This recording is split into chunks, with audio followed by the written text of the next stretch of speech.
introducing Buddhism by talking about the phenomenon that happened to mankind in the 6th century and the 5th century BC. It's a very strange phenomenon that many scholars have attempted to explain. And that is the emergence of extremely deep-thinking people who created revolutions in human thinking and in religion. And it all happened within 150 years, all over the world. You can see the names and the dates of the people on the blackboard. In China, there were Lao Tzu and the founder, or the accredited founder of Taoism, Confucius.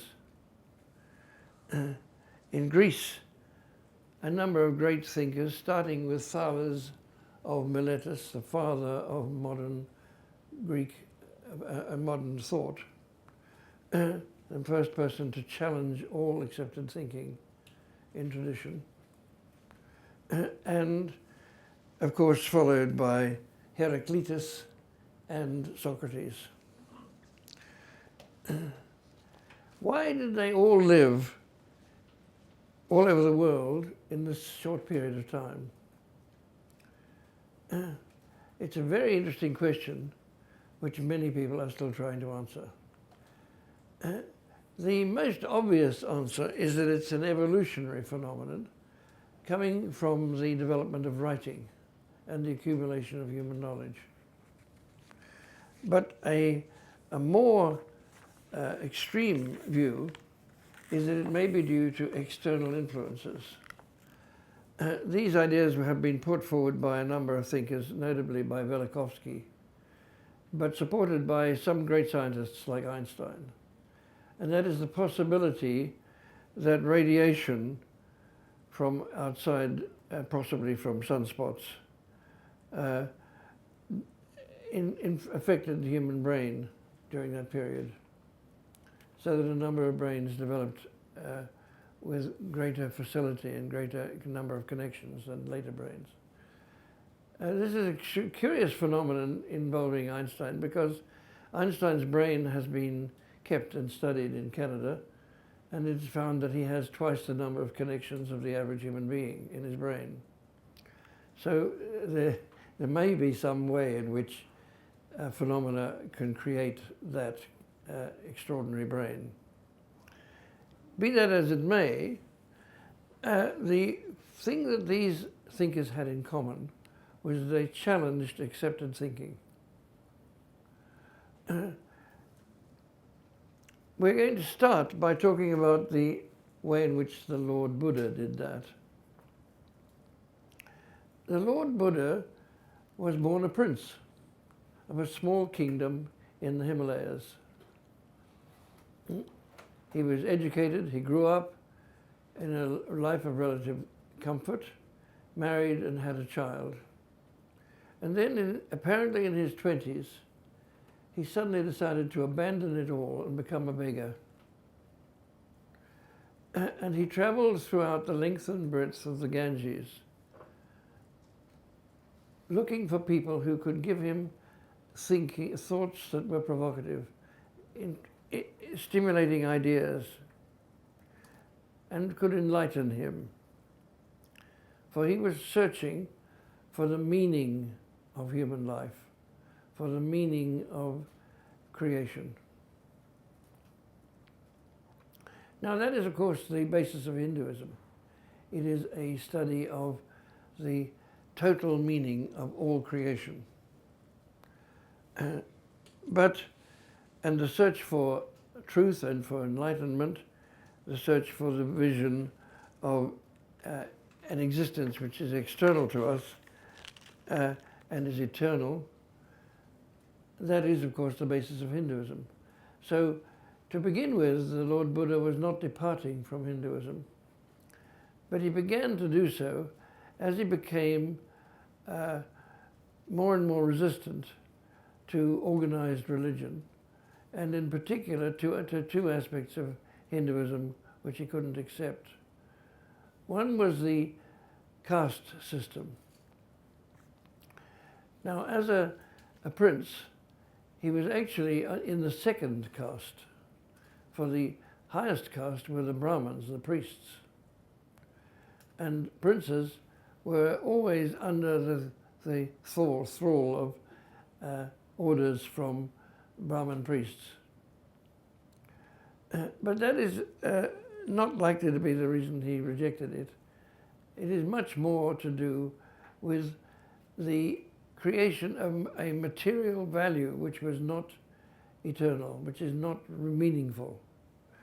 He disapproved of the idea of equality, and he disapproved of it in principle. If material things are important, then it is not significant that we are making a distinction between the importance of different human beings. So to Buddha, everything became equal. He rejected any kind of distinctions in society. And he also rejected the distinctions between men and women in society. He rejected the principle that women were subject to men.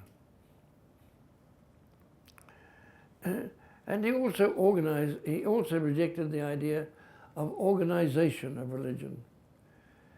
He believed that religion was something personal. And one should confront the challenge of understanding existence internally as a personal challenge, and not in terms of any kind of institution. So he wandered as a beggar, getting food where he could from kind hosts, and ended up in his late age in an area of Benares where one day, deep in thought, under a shady tree, he suddenly experienced enlightenment and began to understand the meaning of everything.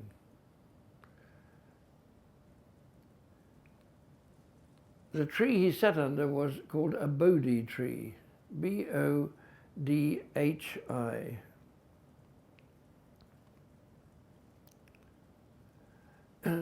From then onwards, the Lord Buddha continued his travels as a beggar, now much more respected as he began to be realized, it began to be realized that he was a great seer, a very fine, deep person, and he began to teach a group of followers the importance of a personal religion in which the search for personal enlightenment would be the only goal in life. There was no other goal that was important.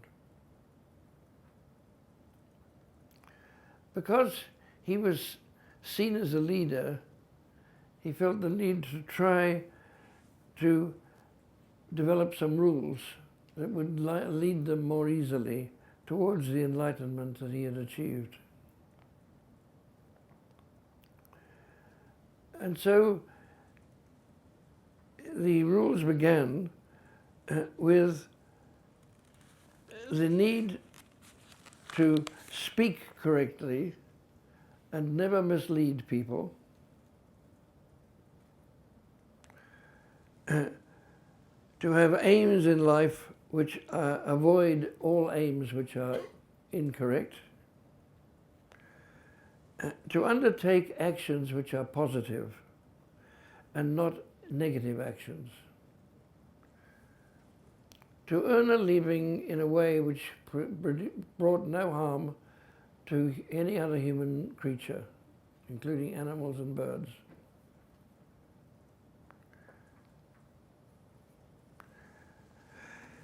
To strive throughout one's life to do the right thing, to try to think clearly and well, and not think wrongly. To focus attention at all time on these goals and never to be distracted from them. And so what I've given you in a very general term are the 8 paths to enlightenment that are attributed to the Lord Buddha. And he felt that everybody searching enlightenment should be aware of 4 essential truths, which he called the 4 noble truths. The first is to accept life as suffering. To accept that the offering of our suffering comes from within us, because we are searching for the wrong things in life. Or, if we are searching for the right things, we're not doing that in the right way. The third of the noble truths is that it is possible to eliminate suffering if you shed unnecessary desires in your life. And the fourth noble truth is the importance of reaching enlightenment. Nothing else mattered. No material thing is of any value or importance. Now, these ideas of the Lord Buddha were not written down, so there are no holy texts in Buddhism, except texts which were written much later and that do not come from the Lord Buddha. His followers, often very thoughtful people, tried to write down some rules and some parables, but fundamentally there is no one holy book which Buddhists accept as central to their belief.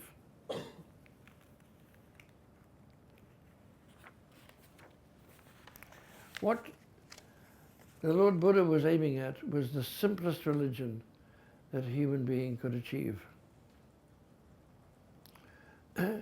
And these goals were taught by him to his followers throughout the Ganges Valley, and eventually adopted by some of the rulers in the Ganges Valley, where there were a number of small kingdoms. And of course the Hindus, the Brahmins particularly, strongly objected to this rise of a new religion, and there began a series of wars throughout the Ganges Valley between these kingdoms.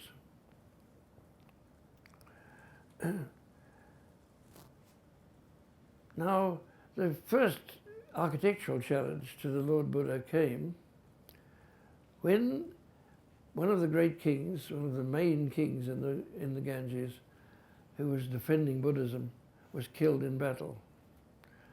And as a great friend and adherent of the Lord Buddha, it was felt by the Buddha's followers that this king should be given a fitting memorial. So what architectural memorial could be built as a tribute to him? Now that's in its present form. It is, of course, 2,500 years old, more, 2,600 years old.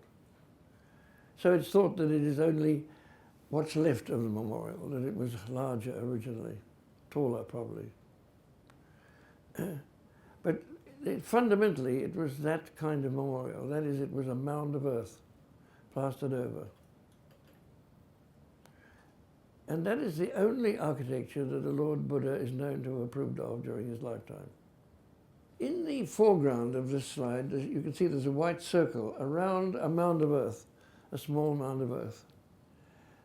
Now that is identifying something which is worldwide as a phenomenon from prehistory, and that is the way of paying respect to your parents, your grandparents, your ancestors when they die.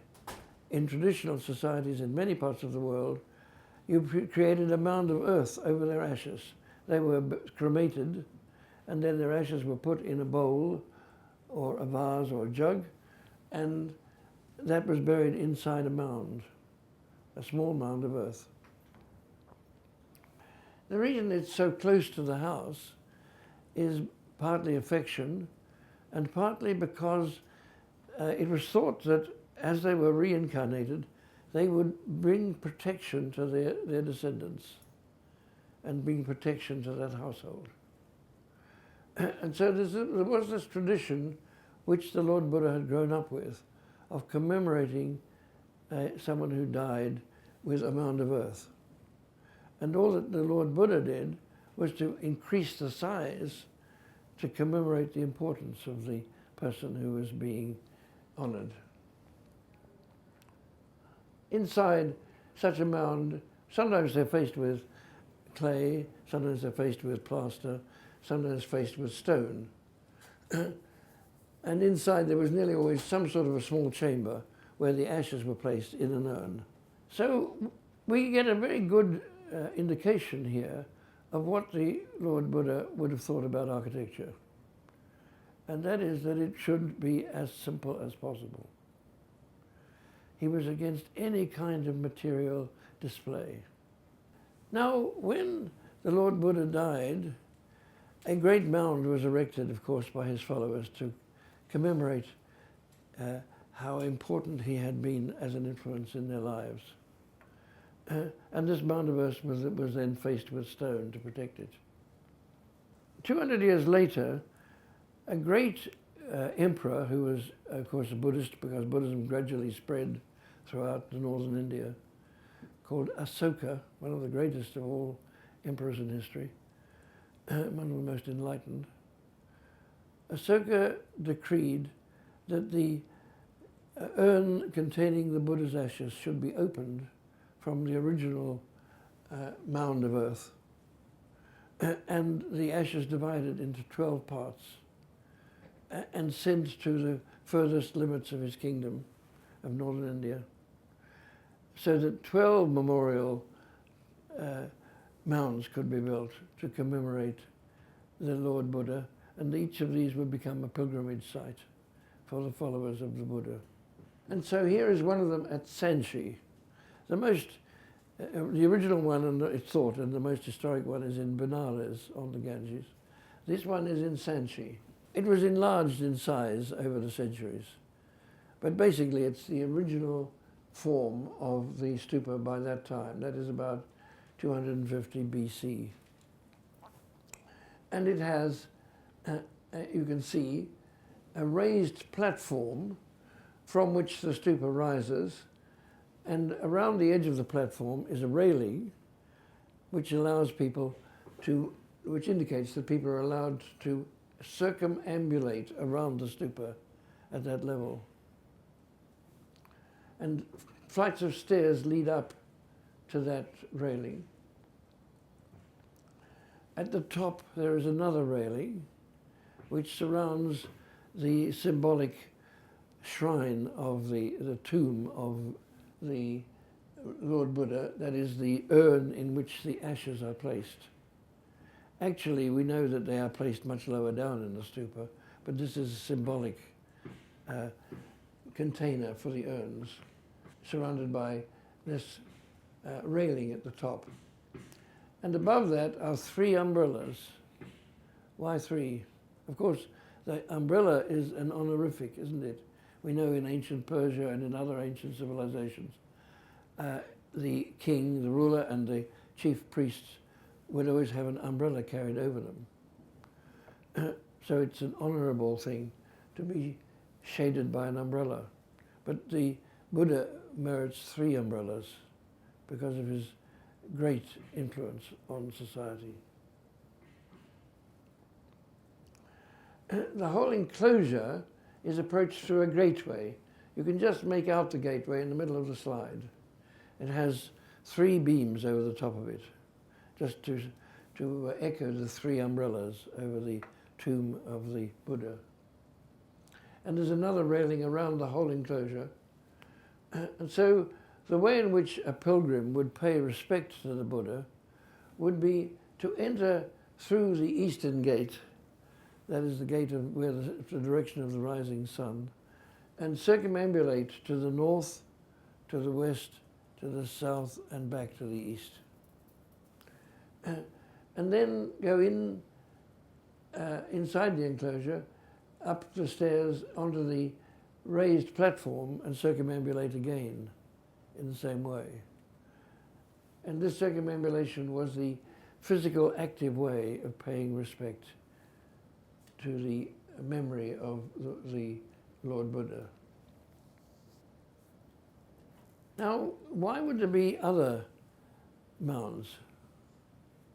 Because the Lord Buddha had also taught that followers who were anxious to benefit mankind should, if they could, after retaining enlightenment, turn back to teaching as he had done,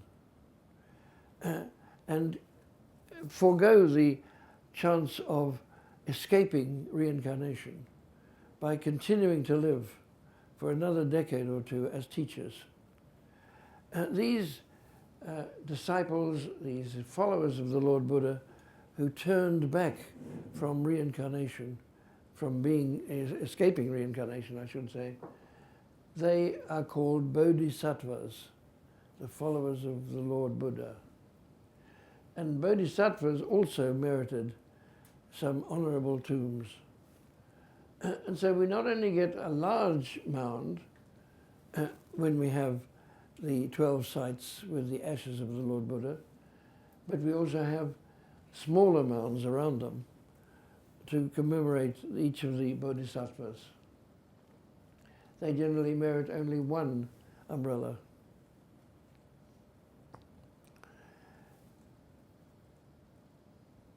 Now there were 12 of the sites that had the ashes of the Lord Buddha. But there were afterwards, as Buddhism spread, there began to be more sites. So how did they solve that problem? Well, legend has it that it was solved by taking the teeth from the skull of the Lord Buddha and allowing each of the new great sites of Buddhist worship to have one tooth, a Buddha's tooth. So we believe, or the adherents of Buddha believe, there is a tooth of the Buddha in Burma and a tooth of the Buddha in Sri Lanka, and so on. I should explain that the great Emperor Asoka was so convinced by the teaching of the Lord Buddha that he resigned his kingship in the middle of his reign and became a beggar in the forest. And so it was his children who had to spread Buddhism. And they went out to Sri Lanka, to what was then Ceylon, and to Burma, and to other places, to Nepal, to spread the message of Buddhism. And so Buddhism became very strong in quite a large area of Southeast Asia. As time went on, the message that materialism should be avoided was slowly played down, and people started to honor these sites by embellishing them, and so the railings began to be decorated. The decoration was often so beautiful, in, of course, a late Hellenistic style because of the power of the Greek Empire over Indian culture at this time, that many of these railings are now in museums and not on the original sites. But such a railing would date from about the 1st century BC or the 1st century AD, very late, because before that, Buddhism and its escape from materialism was so strong that decoration like this was not acceptable. Now here is the site at Sanchi with the great stupa. Stupa is the word for the biggest of the mounds. Very small ones are called dagabas. But here is the great stupa, and in the background you have monastic buildings. Now I should explain that although the Lord Buddha didn't want institutionalization, he also wanted to protect and help people who were trying to devote their lives to meditation and not to making money. In other words, there would be communities of people who were very poor and needed help. And so he urged people who were seeking enlightenment and retiring from the world to join a monastery of like-minded people who would live together and beg together for food every day. And there were monasteries for men and monasteries for women. And he urged people to build them in areas which were already protected by the community, like the areas around the stupas. So that's why there are monastic buildings here. There's also a strange building to the right of the stupa with a sort of curved roof. And you've actually seen it before. We talked about it when we were talking about the hall house and the way in which boat roofs began to be used as they reused boat timbers, and perhaps for symbolic reasons. So here is a boat roof, perhaps, over a chaitya hall, a hall for meditation and for discussion. Not in its original form for prayer in our sense of the word. For the Buddhists didn't pray. There were no gods. They were only searching enlightenment. So it is not a hall for prayer. It is a hall for discussion and thought and meditation. Notice the plan is very symbolic. It is a mandala of the simplest kind. And it has 4 axes in the 4 directions, the 4 cardinal directions. And notice how it is all aligned perfectly. Now, as Buddhism developed, after 500 years, you start getting some huge stupas built, particularly in the more remote areas of Buddhism, like Sri Lanka, Burma, Nepal, Tibet. Some very huge stupas. This one is 550 feet high and is in Ceylon, Sri Lanka, at Anuradhapura. And look at the scale of the treasury at the top, the shrine which contains the ashes symbolically. And look at the scale of the umbrella. It is no longer just 3 umbrellas. It is a cone of 13 umbrellas, one above the other, broken off, of course, in this stage. And now we're going on in time, and we have a stupa which is quite small but surrounded by a large base. And this stupa dates from about 800 AD in Sri Lanka again, in Polonnaruwa. So here is a chaitya hall. We have only a small number of chaitya halls surviving because the idea of a meeting just for meditation and debate and discussion eventually was replaced by shrines for prayer, which I'll come to in a moment. So the number of chaitya halls surviving is very small. We have those which were cut in natural rock, which we saw in the previous lecture. And here is one of the few surviving above ground. I wanted to point out that you see the squares in the center that look like an altar in an apse is actually a small model of a stupa to remind one of the Lord Buddha and his enlightenment. There's one other feature about these sacred sites, and that is that they nearly always had an ablution pool. Not surprisingly, for the tradition of cleaning before entering a sacred area was obviously very important still.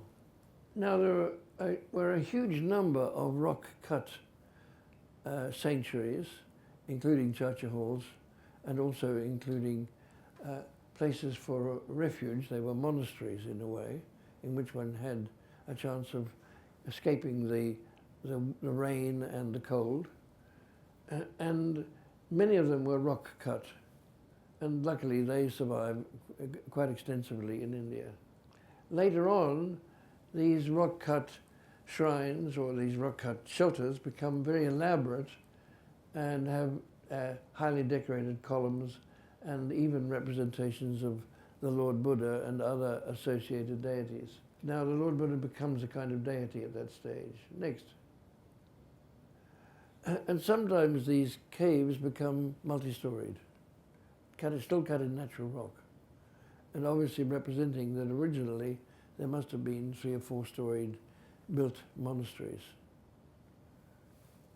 Now the growth of decoration is an interesting issue and is related to a problem. Yeah. Sorry, what sort of rock was it? Sandstone, a lot of it. Very, very good for carving. The related issue is the fact that the Brahmin caste hadn't disappeared. The one caste that was really resistant to conversion to Buddhism in the whole of India was the Brahmin caste, for they had a lot to lose by giving up their rank and their importance in society. So the Brahmin caste survived and continued to produce holy manuals for Hinduism, continued to preach Hinduism and to practice it, even in strong Buddhist communities. After about 400 years, they began to exercise quite a strong influence on the Buddhist communities that had by then become very traditionally institutionalized, you might say. They'd become very less concerned with the great sacrifices that were involved in the early ages of Buddhism. And so as Hinduism grew and came back in force in India, the Buddhists felt a need to counter it. And it seems that at that stage, they accepted some major changes in Buddhism. One was that the Lord Buddha could be revered as a kind of a visible saint. And they brought back the idea of an icon image of a person who was a demigod, if you like, the Lord Buddha, to whom one could pay respects and from whom one could ask help and benefits. And so for the very first time, around 100 BC, they began to represent the Lord Buddha. Until that time, the Buddha was never represented except by an empty saddle on an elephant or some sort of animal vehicle. Until that time, the Lord Buddha was always an empty seat, perhaps with a hat. And then suddenly, about 100 BC, he gets represented as a kind of idealized Hellenistic god, an ideal man squatting and receiving enlightenment, which is often shown as a kind of flame or eye in his forehead. And this idea of representing the Buddha and placing him in a shrine so that people could come and pray and ask for help started to grow. And at the same time, they started to introduce more decoration into Buddhist buildings, so that they began to compete with Hindu buildings, which of course were very ornately decorated. And slowly, as Buddhism went on, in the attempt to defeat Hinduism, they had accommodated themselves more and more to Buddhist ideals and to Hindu ideals, and took over Hindu ideals into Buddhism. So you get a new kind of Buddhism, which involves worship and prayer. And that is not generally regarded as the same kind of Buddhism as the first kind. In other words, the kind of Buddhism introduced by the Lord Buddha himself is called the lesser vehicle, the vehicle which wasn't ornate, which wasn't material, which didn't have representations. And that is the Hinayana, sometimes in a modified form called Tharala Buddhism, but usually called Hinayana. And then from about 100 AD, in the handout it says 500 AD, but that's by the time by which it was consolidated. So from 100 to 500 AD, you get the rise of the greater vehicle in Buddhism, which is Buddhism which takes on many of the practices of Hinduism, including prayer and idolatry. And so we have idols of the Lord Buddha to which one pays offerings and prays from this time onwards. And then the stupa, as you represented here, becomes very ornate and highly decorated with lotus leaves on the top and a range of bodhisattvas sitting on different levels around it, rather like a Hindu shrine, isn't it? But it's actually a Buddhist shrine. And here is the typical representation of the Lord Buddha. And that is in Sri Lanka, in Polonnaruwa, next to a stupa. Now they went further, and they not only took over the imagery of Hinduism, but they took over some of the other ideas of Hinduism, particularly the idea of the sacred mountain. And they started to build at Buddhist shrines sacred mountains. Sometimes the sacred mountain has a stupa at the top, but it doesn't necessarily have one, because what it represents is an acceptance of the importance of the creator god Brahma. Now, it's pretty clear we don't have any written evidence of the teachings of the Lord Buddha. We only have the written evidence after his death by his followers and in the next 200 years. But it seems as though the Lord Buddha had rejected the idea of all gods, including a creator god. For Buddhism, life and time are eternal. There is no beginning. It is never ending in any direction. So there is no creator. But the idea of the importance of Brahma crept back into Buddhism. And so the idea of a creation and of the importance of a creator god begins to be accepted in Mahayana Buddhism. The only god, by the way, that is accepted as a god in Buddhism. And so the stupa is replaced in importance, or becomes identical in importance with a sacred mountain, which is a multi-storied tower with or without a stupa at the top and sacred umbrellas.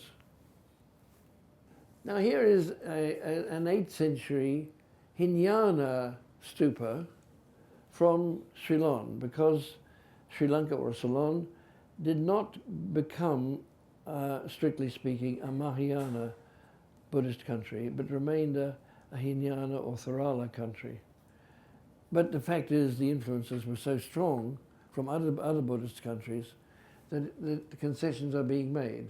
So here the platform of the stupa is highly decorated with figures of demons at the lowest level and of bodhisattvas above, and so is decoration carried on into the gallery which is around the stupa, and this gallery was roofed so that you could circumambulate in the shade in this hot climate. And we start to get painted decorations related to these religious sites. So in the monasteries, in the halls of the collection in the monastery, and I'll show you those in a moment, you start to get wall paintings which are decorated.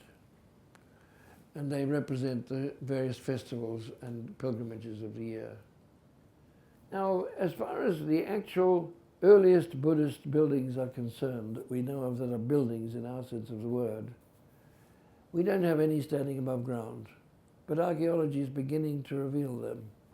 So here we go back to buildings built about 200 BC, between 200 and 100 BC, in Sri Lanka, And these are monastery buildings. And this is almost certainly a building in which people slept, and there obviously was a way of, there was a communal walkway around the courtyard, and then there was a way in which curtains could be used to provide some privacy for sleeping. And it looks as though there were cubicles in which people could sleep in some privacy, perhaps in groups of 2 or 3, we don't know. But notice the perfect shape. It's oriented absolutely correctly.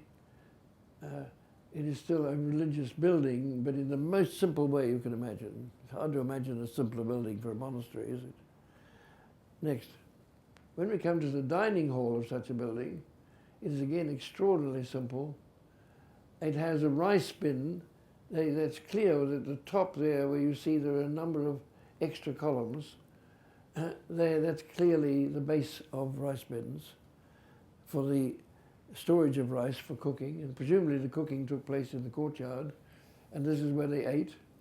And then there's a sort of ante-room, a lobby, for, where you entered, and almost certainly that is where you would wash before eating. And some sort of ablution took place. As I said, we have nothing left of the early ones, except archaeological digs. But we do have some very old ones. This one is 850 years old, more really, 900 years old. And it is in Sri Lanka, and it is a monastery today used for the teaching of Buddhist principles. So the old Buddhist monk is on the right, just on the edge of the picture, and 2 of his acolytes, you can see one of them is quite young, are being taught, who are taught. The monastery was originally completely open, like the plans you saw, but some walls have been built later on. Incidentally, the windows, this is from the 14th century, the windows apparently were pretty old, we're not sure, but what's interesting is that they needed to be screened or barred in some way, presumably to keep out animals and possibly intruders. But you can see how open it is inside, although there are some walls on the sides. And here are these side walls which have been added. But fundamentally it's very much the same plan as the earlier pre-historic, the pre-Christian plans that I showed you from 200 BC. In the courtyard, which is sunken, there are some symbolic rocks, perfect shapes, circular, rectangular, polygonal, representing various values to the Buddhists. The senior monks lived at the entrance end going in this direction, and the cooking and the junior monks lived at the other entrance. So here is the plan of it. You see how the rooms were added. We believe that there were no rooms there originally at all. And there is some evidence for that from some other surviving early monasteries. If they needed a room, it was built as a separate building. And so you have on the axis here on the left another building, which is a treasury for locking up valuables. So there probably were no rooms in the original building. Of that, the first one you saw was at Mbeka. This one's at Lankatilika. And again, the side walls are later additions, we think. Not surprisingly, we don't have houses from 2,000 years ago and more. And not much archaeology has taken place. So we don't know for sure what the plans of the houses were like. The oldest houses we have record of, and again they haven't been dated carefully, were recorded about 150 years ago by a great scholar called Coomaraswamy, who was the director of the Fine Arts Museum in Boston in America. And Coomaraswamy did record what he thought were the oldest houses.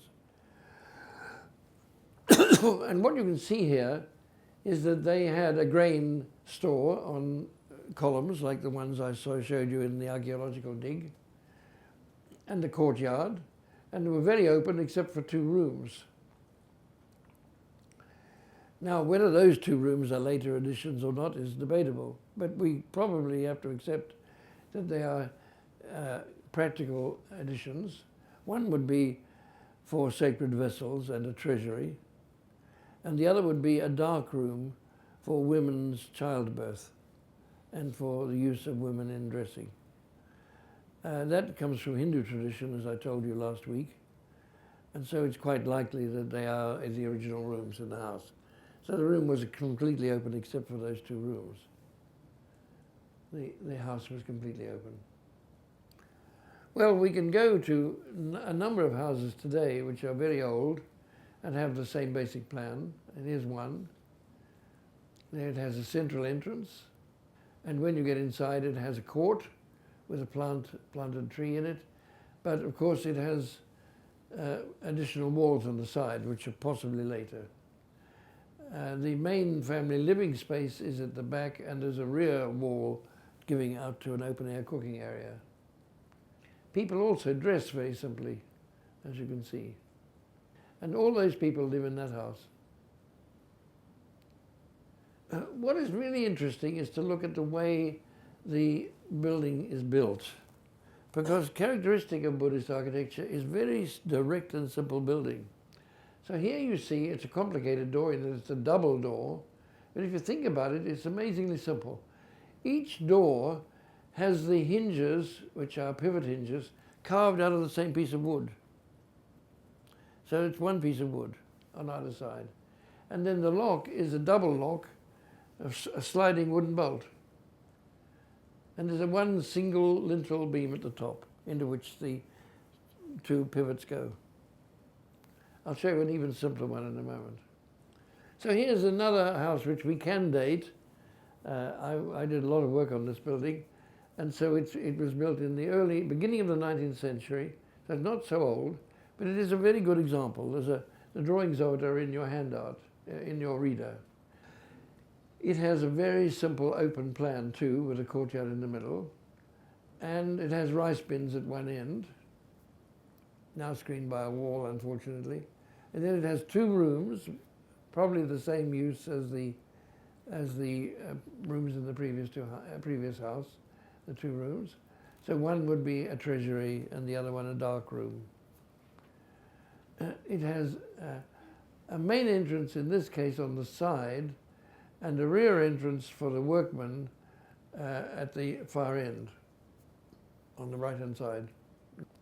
The workman's entrance is screened by a wooden screen, so the workmen leave the implements behind that screen at night for the farming. The door on the left is the door into the dark room, and the people slept on the raised platform. You notice how rain dripping from the tiled roof has made this lovely pattern next to the raised platform. Now here's a really simple doorway with 3 pieces of wood.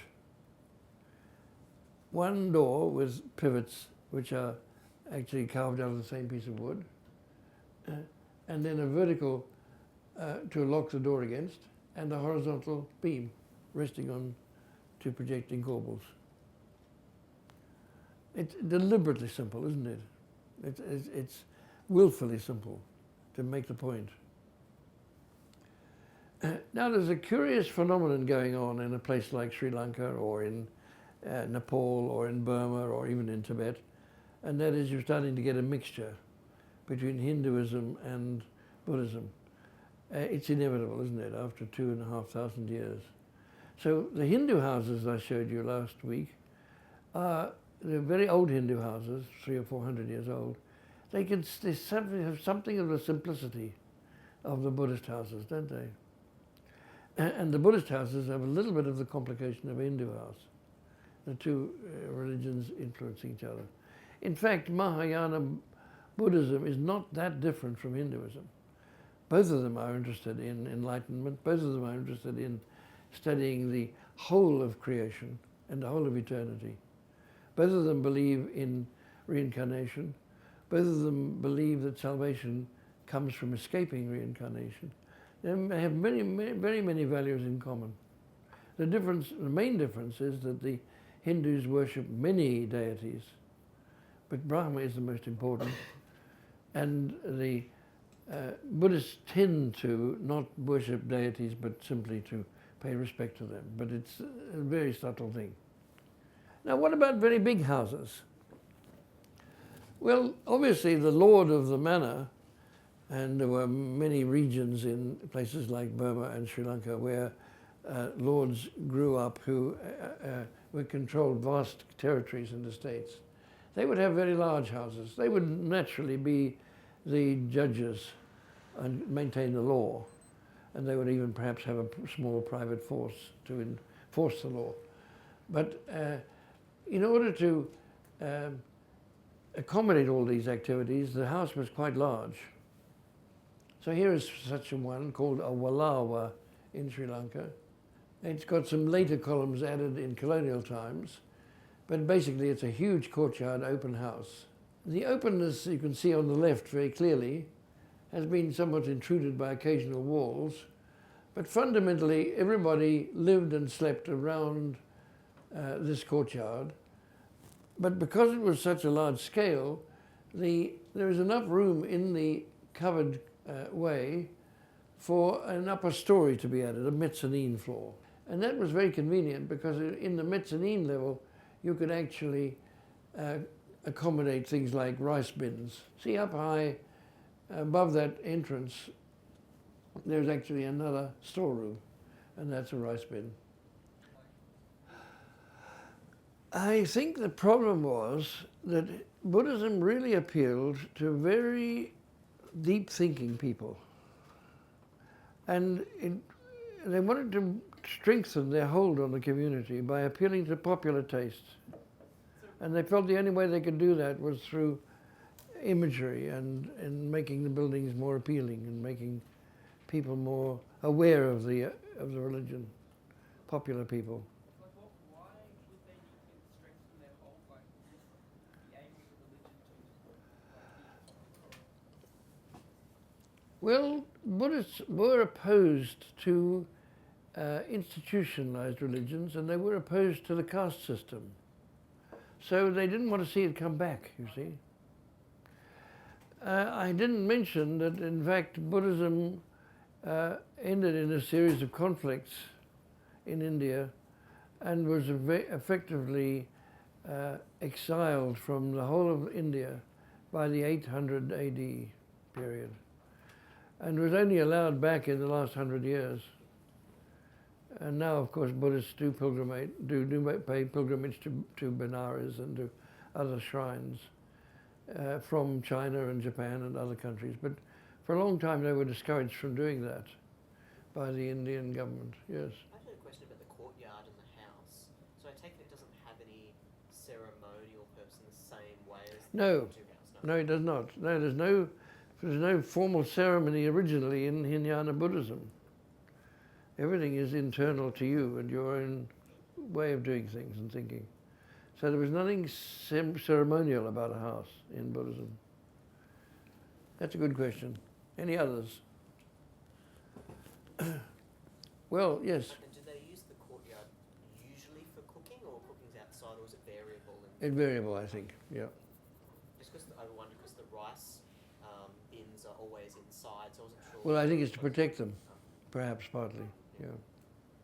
We're not sure about the big monasteries originally.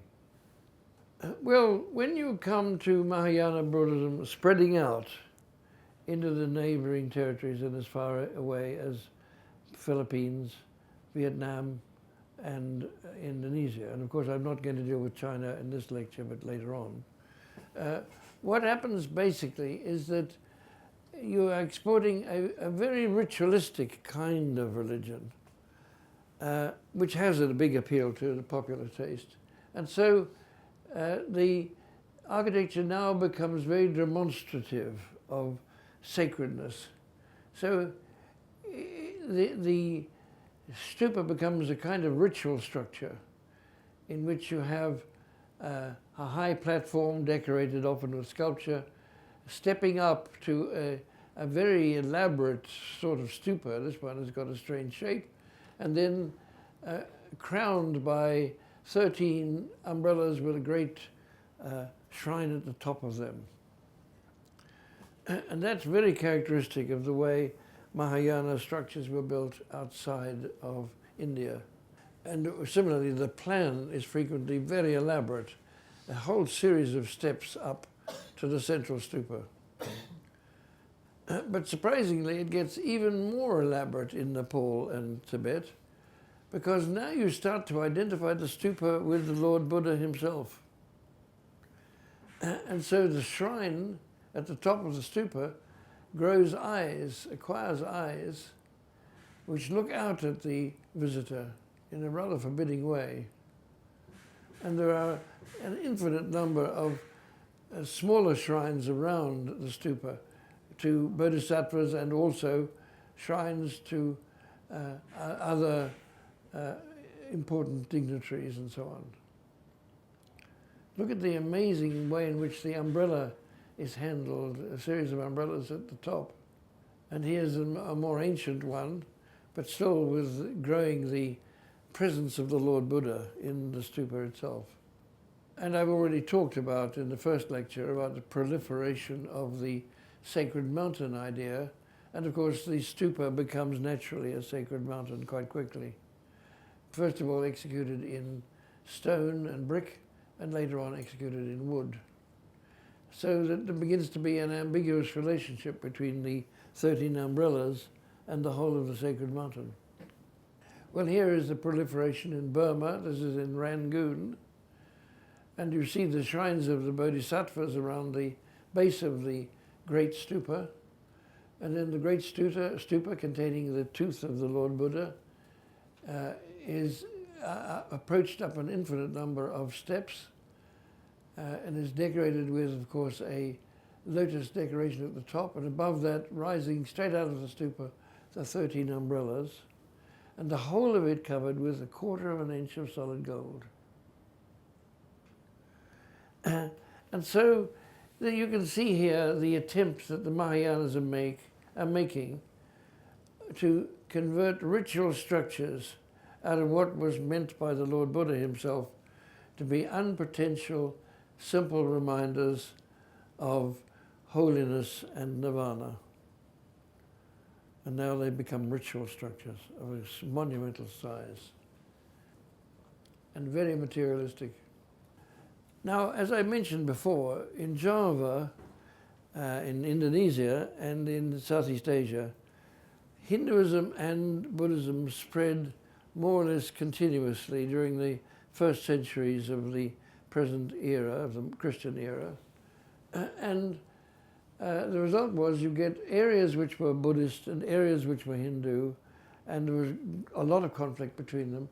And on the whole, Hinduism triumphed. But there were frequently alternating periods. So it's often difficult to separate a Hindu shrine in that region from a Buddhist shrine.